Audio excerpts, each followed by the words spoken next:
Hello students, welcome back again to my English channel, The Unforced English 721. Today's topic is the grammar one. That one is noun clause. Okay, noun clause. We have to understand today what is noun clause with some example also. Okay, and some definition to understand what is noun clause. Okay. So, noun clause. First of all, we have to understand what is clause. What is clause? We have to understand what is clause. Okay, so what is clause?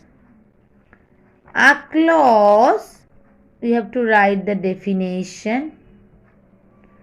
A clause has a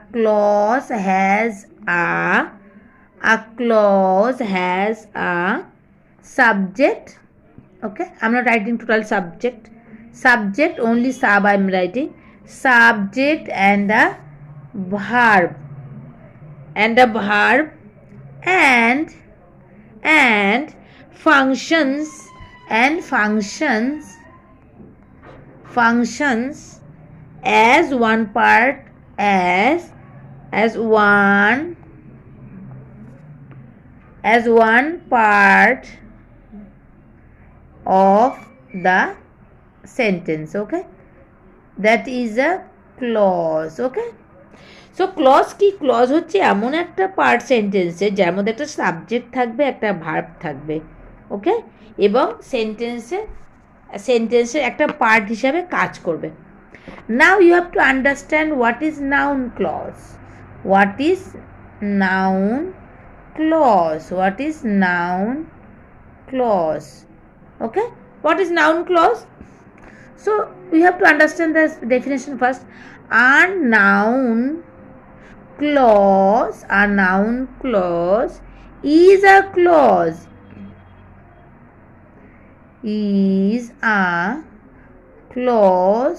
a noun clause is a clause that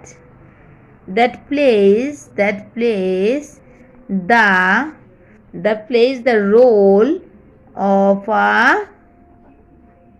noun. Okay, of a noun.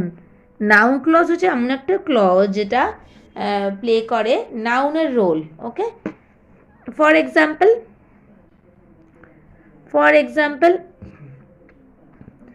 I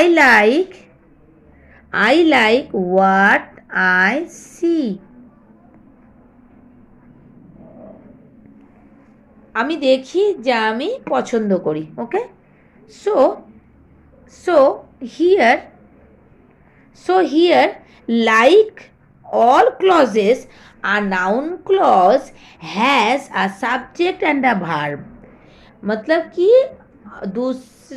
दूसरे sub clause की तरह noun clause में भी एक subject है और एक verb भी है। In this example, which one I write in the diary? In this example, the subject of the clause is I. Okay, so the subject of the clause, that is I, and the verb is see. The subject is I and the verb is see, that is verb. Okay, I is the subject and verb is see. Okay, so again I'm repeating that I like what I see. इस sentence में I see मतलब I subject है और verb है see. Okay, तो subject and verb is there. So what I see is the noun clause. What I see is the noun clause. এখানে what I see হচ্ছে noun clause. I know that patience has its limits. Suppose another example I'm telling you. I know that patience has its limits. I know that patience has its limit. I'm writing the example again. Okay, the example is I know that patience, patience has its limit. Okay, that is the sentence. In this example, the subject of the clause is what? Patience. Patience মানে ধৈর্য, এটা হচ্ছে subject. Patience is the subject and the verb is has. Verb is has. এখানে patience হচ্ছে সেন্টেন্সটার subject, has হচ্ছে verb. ওকে, তো noun clause functions as a noun in a sentence. So here patience is a subject and has is a verb. So that patience has its limit is the noun clause here. Okay, that is the example a few I am giving, but the broadly we have to discuss. So how to check? How to check if your clause is functioning as a noun? Okay, how to check? So the point is now how to check. CHECK, how to check means if your clause is noun, whether if your clause is noun or not. Okay, functioning as a noun or not. A great way to check whether a phrase or clause is functioning as a noun is to have is to you have to replace it with pronoun. You have to replace it with pronoun. अगर noun आपके पास जो clause है, आपको exam में जो clause दिया गया है वो नाउन क्लॉज है कि नहीं, इसे चेक करने के लिए हमें उस नाउन को प्रोनाउन से क्या करना होगा? रिप्लेस करना होगा. If you can your phrase और clause is functioning as a noun, अगर वो प्रोनाउन से चेक किया तो आप समझ जाओगे कि वो नाउन क्लॉज है. कैसे हम लोग चेक कर सकते हैं? जैसे कि पहले हम लोग लिख लेते हैं ये that the point will be that to means we have to replace it with a pronoun. First point, replace it with a pronoun. Replace it with a pronoun. जो नाउन क्लॉज हम लोगों ने सोचा है सेंटेंस में, उसको pronoun से, वो नाउन को प्रोनाउन से हमें रिप्लेस करना है, तो हमें पता चल जाएगा वो नाउन क्लॉज है. ओके, तो कैसे करेंगे? सपोज एग्जाम्पल ले लेते हैं एक, जैसे कि what I say is true. What I say is true. Okay, what I say is true. तो प्रोनाउन टेस्ट करना है. क्या करना है? हमें प्रोनाउन का टेस्ट करना है. कैसे प्रोनाउन टेस्ट करेंगे? प्रोनाउन टेस्ट कैसे प्रोनाउन टेस्ट करेंगे? What I say is true. Okay, so is true को ऐसे ही रखते हैं. व्हाट आई से को बदलकर हम लोग इधर कर सकते हैं इट. जो मैंने बोला इसको हम लोग प्रोनाउन में कर देते हैं it. It is true. It is true. It is a pronoun. It एक प्रोनाउन है. तो this proves that what I say is functioning as a noun. तो व्हाट आई से ये नाउन की तरह फंक्शन कर रहा है. व्हाट आई से ये नाउन है, क्योंकि इसको रिप्लेस करके हम लोगों ने इट लिखा है. ठीक है, तो इट इज ट्रू. तो जब भी हम लोगों ने इट लिखा है तो हमें पता चल जाएगा कि इधर ये है noun. What I say is a noun phrase. Okay, what I say is a noun phrase, जिसको हम लोग प्रोनाउन से रिप्लेस कर सकते हैं. ये है नाउन फ्रेज. ठीक है, तो it is showing how they work. Suppose show me how they work. Okay, show me how they work. इधर भी हम लोग टेस्ट कर सकते हैं नाउन, प्रोनाउन टेस्ट कर सकते हैं. कैसे? Show me how they work. Show me how they work. Suppose show me how they work, pronoun test कर सकते थे. Show me how they work को हम लोग देम कर सकते हैं. पहले मैंने सेंटेंस लिख लेती हूँ, नहीं तो क्लियर नहीं होगा. Show me how they work. Okay, तो इधर हम लोग प्रोनाउन को रिप्लेस कर सकते हैं नाउन से। तो इधर प्रोनाउन टेस्ट कैसे करेंगे? How they work, how they work, ठीक है, show me how they work. तो हाउ दे वर्क ये है नाउन है कि नहीं, कैसे noun phrase sorry noun clause है कि नहीं, कैसे टेस्ट करें? इधर हम लोग लिख सकते हैं कि शो मी देम। ओके, तो हम लोग लिख सकते हैं कि show me them, show me them. How they work को हम लोग प्रोनाउन में रिप्लेस कर सकते हैं, जैसे देम। तो ये them how show me them, तो ये लिखने से हमें पता चल गया कि ये नाउन है। How they works noun clause है, शो मी देम है प्रोनाउन। तो हम लोग प्रोनाउन को नाउन से ही रिप्लेस कर सकते हैं और किसी से नहीं। तो इसका मतलब है how they work is a noun phrase. Okay, that's why. So in a sentence a noun clause will be a dependent clause. हर वक्त हमें सोचना चाहिए कि नाउन क्लॉज जो होता है वो डिपेंडेंट क्लॉज होता है। नाउन क्लॉज क्या होता है? तो हम लोग इसको और एक नाम दे सकते हैं कि ये है एक क्या क्लॉज है, इसको हम लोग बोल सकते हैं dependent clause,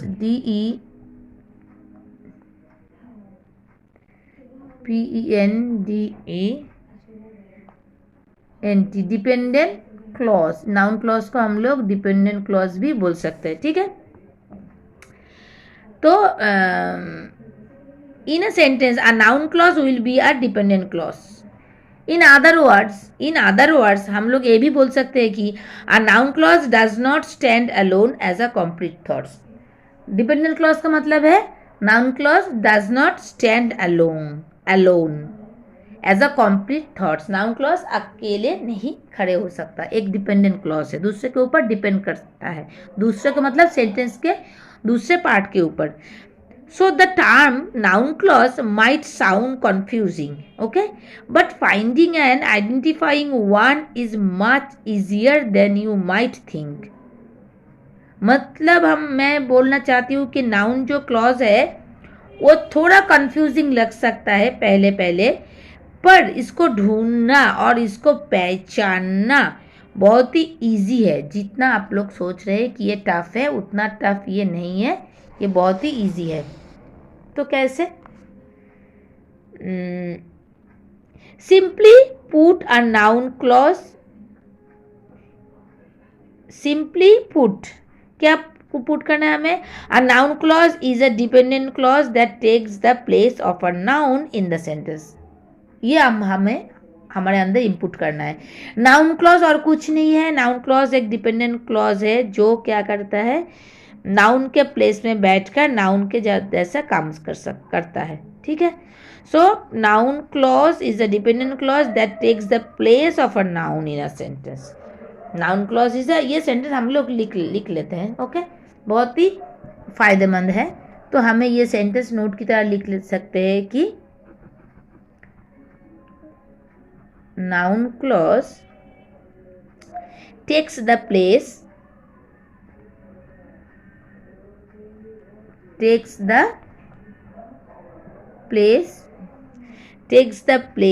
of a noun, okay, in a sentence। एक सेंटेंस में नाउन क्लॉज एक नाउन की जगह ले लेता है, okay. A dependent clause is a phrase that cannot stand on its own। हमें तो पता है डिपेंडेंट क्लॉज ऐसा क्लॉज है, ऐसा फ्रेज है जो कि अकेले खड़े नहीं हो सकता, ओके। किसी के लिए भी नहीं, एक पर्सन के लिए, प्लेस के लिए, किसी चीज़ के लिए भी अकेले खड़े हो नहीं सकता, मतलब अकेले मीनिंग को, थॉट्स को क्लियर नहीं कर सकता है। By breaking down the sentence into simpler parts, we can find noun clauses easily। हम लोग सेंटेंस को दोनों हिस्सों में बांटकर नाउन क्लॉज को इजीली मतलब ढूंढ सकते हैं, okay.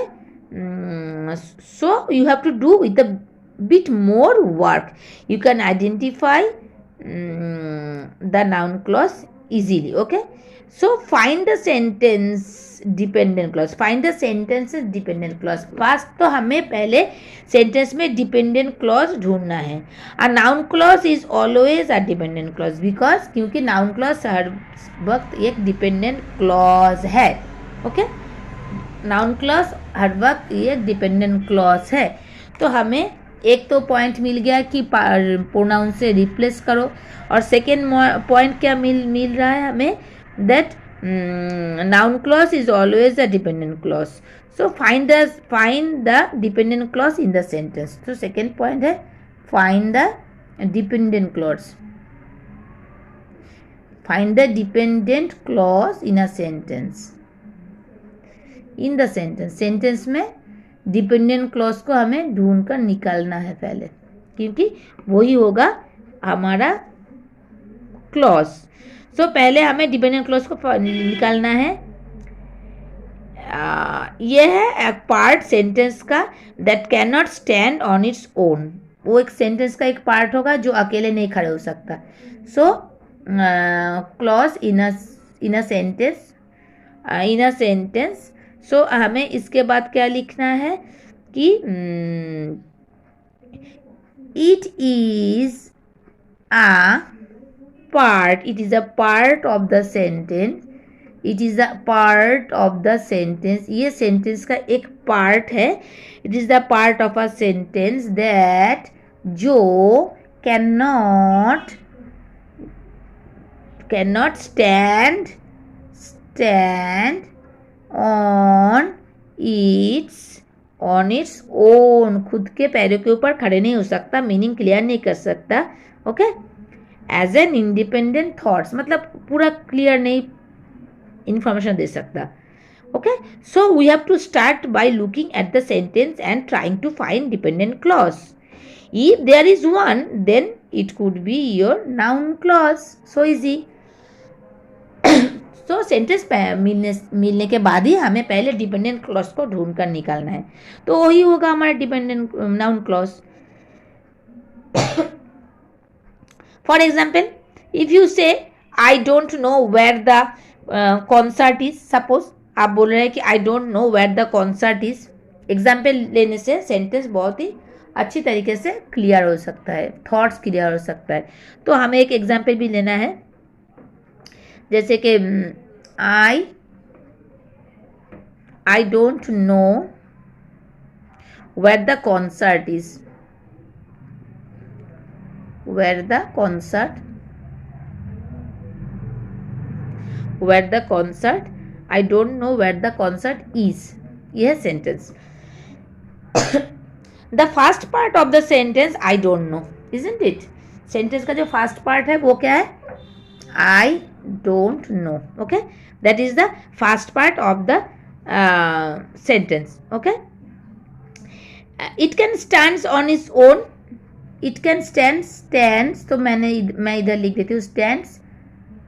It can stands on its own, मतलब खुद अपने पैरों के ऊपर खड़े हो सकता है. एज एन इंडिपेंडेंट क्लॉज, एक इंडिपेंडेंट क्लॉज की तरह, एक मतलब নিজের পায়ে দাঁড়াতে পারবে, একাই, অপরের উপর নির্ভরশীল নয়. The second part of the sentence is where the concert is.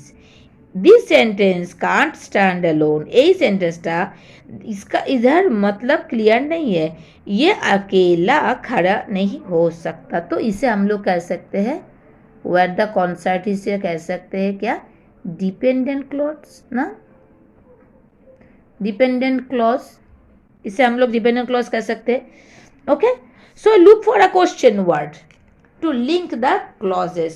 पहले हमें क्या करना है, क्लॉजेस में क्वेश्चन वर्ड ढूंढ कर लिखना है. तो हम लोग अभी नेक्स्ट पेज में जा रहे हैं, क्योंकि पेज ख़त्म हो चुका है, हमें नेक्स्ट पेज में जाना ही पड़ेगा.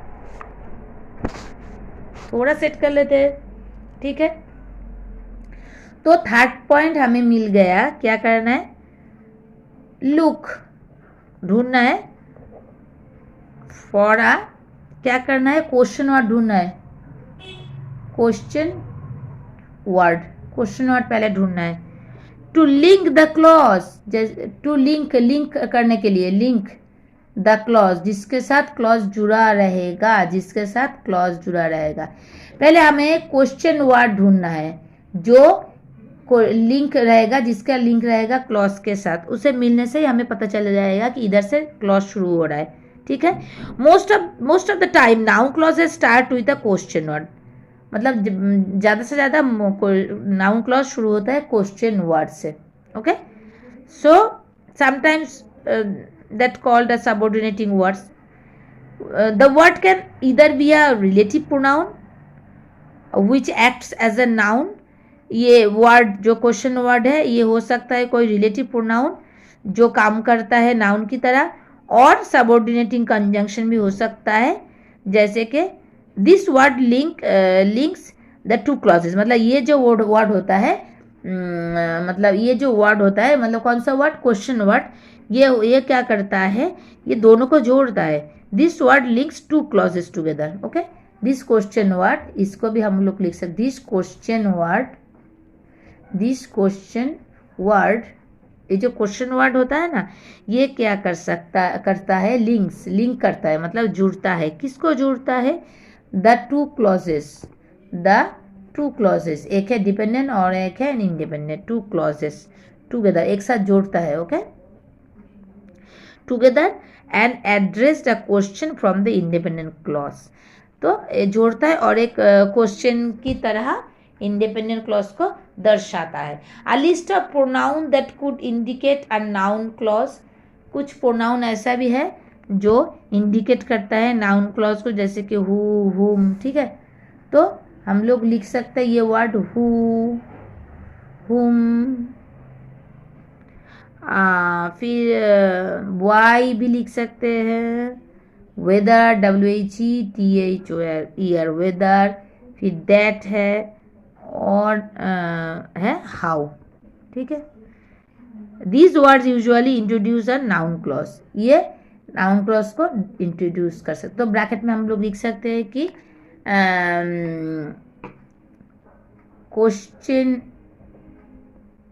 क्वेश्चन वर्ड्स which introduced, जो इंट्रोड्यूस करवाता है, which introduce the noun clause, जो हमें नाउन क्लॉज से इंट्रोड्यूस करवाता है और पहचान करवाता है इस वर्ड, ये question word. Okay, check if you can add that as a subordinating word.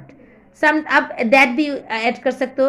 Sometimes finding the noun clause is a little trickier, होता है ना, कभी कभी नाउन क्लॉज ढूंढना थोड़ा मुश्किल हो जाता है, because the word that which introduce the dependent clause can be implied.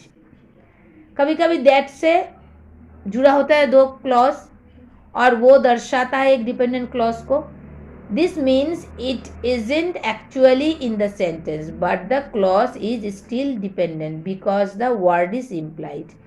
कभी कभी ये जो दैट वर्ड है ये है होता नहीं है, पर वो छुपा रहता है। आपको समझना है कि दैट उधर होने से अच्छा होता नहीं हुआ है, फिर भी उसका मीनिंग क्लियर है, और दैट जहाँ पर बैठ सकता। So the great things about my kids is that they all get along, मतलब मेरे जो बच्चे हैं उसमें एक खासियत है कि वो एक साथ रहते हैं, मतलब फ्रेंडली है एक दूसरे के साथ।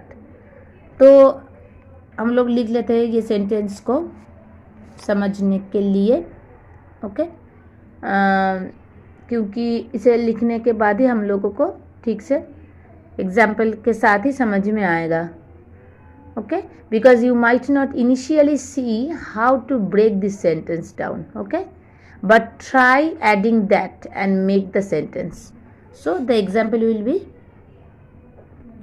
the same sentence which I tell you just now. The great thing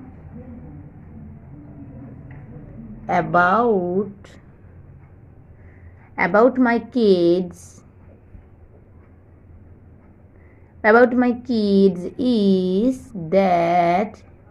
is that they all get along. Okay, Get along means friendly. Okay. So it's clear that the noun clause is that they all get along. That they all get along. So that they all get along. That is a noun phrase. Okay. Because that help us to recognize the noun clause here. If you have trouble finding the noun clause, try circling the question word. Okay. So if you have problem, अगर आपको कोई problem होता है इसके बाद भी noun clause ढूंढने में, तो आप क्या कर सकते हो कि जो क्वेश्चन वर्ड है उसको सर्कल कर सकते हो. This can get you on the right path to finding the noun clause. ठीक है.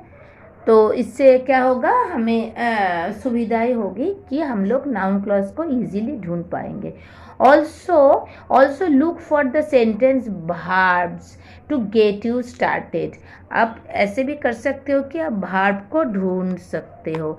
तो पहले हम लोगों ने नंबर 3 का हो गया. अभी नंबर 4 पॉइंट क्या है, तो क्या लिखना है हमें शॉर्ट में, जैसे कि हम लोग समझ पाए. जब भी हम लोग नाउन क्लॉज को मतलब भूल जाते हैं तो क्या कर सकते हैं, तो हम लोग ये सब रूल्स पढ़ने के बाद हम लोगों को फिर से याद आ जाएगा.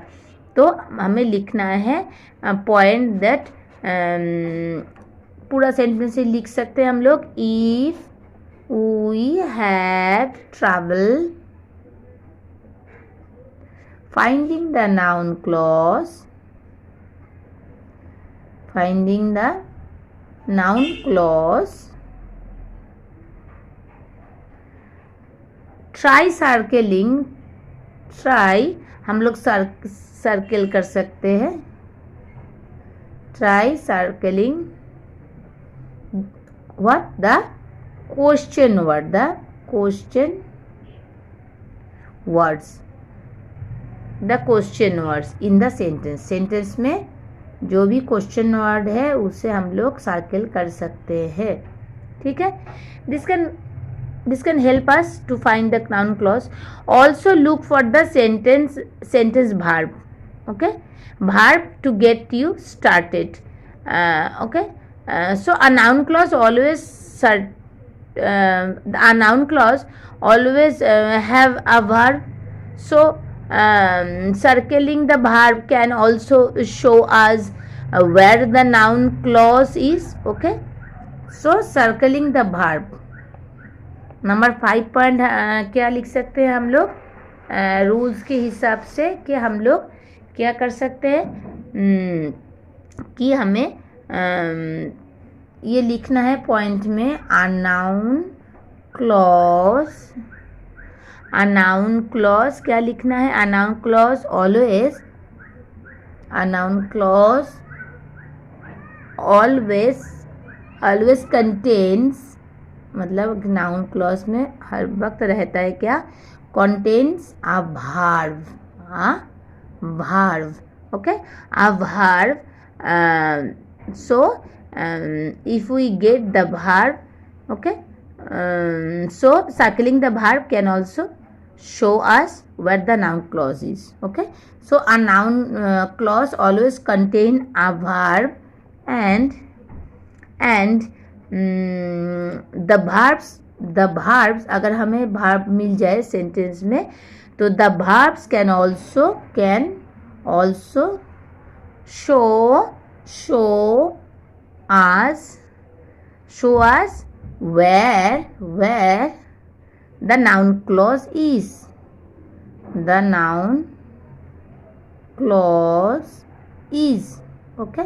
तो हम लोग क्या कर सकते हैं, भार्ब को सर्कल कर सकते हैं. इधर हम लोग क्या कर सकते हैं, जो क्वेश्चन वर्ड है उसे ढूंढ सकते हैं. Okay. So this just help us to find out the noun clause. So how can we identify noun clause? Some examples if I tell you. Suppose so we have to read some sentences and then select the correct answer. That one will be the noun clause. Okay. So whoever comes to the party gets a gets a door prize, suppose the sentence. So क्या होगा sentence, एक example ले लेते हैं, फिर से एक example ले लेते हैं इसको ठीक से समझने के लिए। सो सेंटेंस क्या है, whoever comes to the party, okay, whoever comes to the party gets a door prize, okay, gets a door prize। तो इधर 3 पार्ट है सेंटेंस का, ओके। एक है whoever, मतलब जो कोई भी पार्टी में आएगा, okay. Gets a door prize another part, gets a door prize another part, and another part is whoever comes to the party, okay, whoever comes to the party, okay। so इधर whoever is a subordinate conjunction ना, whoever is a subordinate conjunction। ये क्या है, whoever एक subordinate conjunction है, ये कौन सा, ये whoever is the subordinate conjunction। it is not a complete clause ना, it is not a complete clause, मतलब जो कोई भी, ये whoever एक subordinate conjunction है, तो ये हमें नाउन क्लॉज का पता नहीं देता है, it is not a complete clause. So अगर हम लोग लेते हैं कि गेट्स अ डोर प्राइज, हाँ, whoever gets a door prize अगर लेते हैं, whoever gets a door prize, okay, तो नहीं होगा। बी अगर हम लोग चूज करते हैं कि गेट्स अ डोर प्राइज, तो the correct answer is not that one, actually whoever comes to the party is the whoever comes to the party that is the noun clause, whoever comes to the party, ठीक है। तो whoever comes to the party is the noun clause। I am repeating again, the sentence was whoever comes to the party gets a door prize। इधर whoever comes to the party, ये जो है whoever comes to the party, it is the noun clause, okay।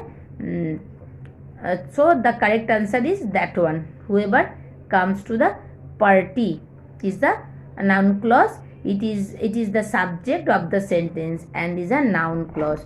so whoever comes to the party is a noun clause and it is a subject of the sentence, whoever comes to the party, ये sentence का subject जो भी party में आएगा, ठीक है।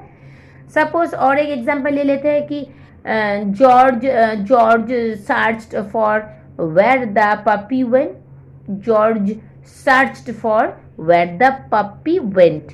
इधर हम लोग अगर चॉइस करते हैं कि क्या चॉइस कर सकते हैं हम लोग, द करेक्ट आंसर क्या होगा, the where the puppy went, where the puppy went, ये ऑब्जेक्ट है इस सेंटेंस का, ओके। और ये ऑब्जेक्ट ही इधर नाउन क्लॉज है, ओके, ये ऑब्जेक्टिव इधर नाउन क्लॉज है, where the puppy went, okay, where question word है, so where the puppy went that is the noun clause, okay. So to spot the noun clause, look now, some words are there to spot the noun clause, which word help you to spot the noun clause। तो last जो point मैं दे रही हूँ वो है क्या होगा पॉइंट, टू स्पॉट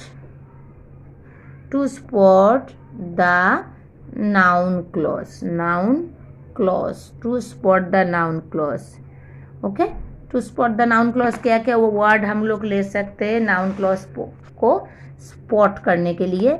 एक है हाउ, ठीक है, फिर दैट, फिर व्हाट, फिर what ever, okay, what ever, फिर व्हेन,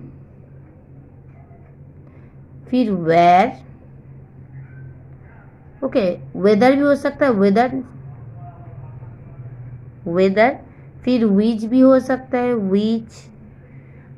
विच एवर भी हो सकता है, विच एवर, हु उसके साथ हु एवर भी हो सकता है, जो कोई भी, ओके, हु एवर। फिर हुम एवर भी हो सकता है, हुम एवर, और वाई भी हो सकता है, ठीक है। ये सब वर्ड से हम लोग नाउन क्लॉज क्या कर सकते हैं, स्पॉट कर सकते हैं, हम ढूंढ सकते हैं कि कौन सा है नाउन क्लॉज, ये सब वर्ड देखते हुए, ठीक है। तो ये है हमारा नाउन क्लॉज, और आपको अभी समझ में आ जाएगा, शायद नहीं, मुझे लगता है आपको पूरा मतलब नाउन क्लॉज का पूरा जो आप कैसे पहचानोगे नाउन क्लॉज, कैसे उसे फाइंड आउट करोगे, वो आपको लगता है पूरा क्लियर हो गया है। तो हम लोग नेक्स्ट वीडियो में करेंगे कि दूसरा क्लॉज है, एडजेक्टिव क्लॉज भी है, एडवर्ब क्लॉज भी है, उधर भी हम लोग नाउन क्लॉज एडजेक्टिव क्लॉज और एडवर्ब क्लॉज भी हम लोग करेंगे, उधर भी हम लोग ऐसे ही ढूंढेंगे, ठीक है। तो यही है आज के लिए। आज के लिए बस इतना ही। सपोज अगर मैं कुछ और एग्जाम्पल दे दूँ तो अच्छा रहेगा, जैसे कि do you know where your father is, suppose do you know where your father is, suppose मैं और भी एक एग्जाम्पल देती हूँ, do you know where your father is. तो इधर जो नाउन क्लॉज है तो हमें इसे स्पॉट करना है कैसे, वेयर क्वेश्चन वर्ड है, फिर your father is, that is the noun clause, ठीक है। So is your where is your father, so ये है मतलब नाउन क्लॉज, ठीक है। सो आज के लिए बस इतना ही। आज के वीडियो मैं इधर ख़त्म करती हूँ। अगर कोई भी प्रॉब्लम है तो आप लोग कमेंट बॉक्स में लिख सकते हैं, और that's all for today, and if you have time why don't you check my another video. Thank you for watching and thank you for being with me. That's all, good night.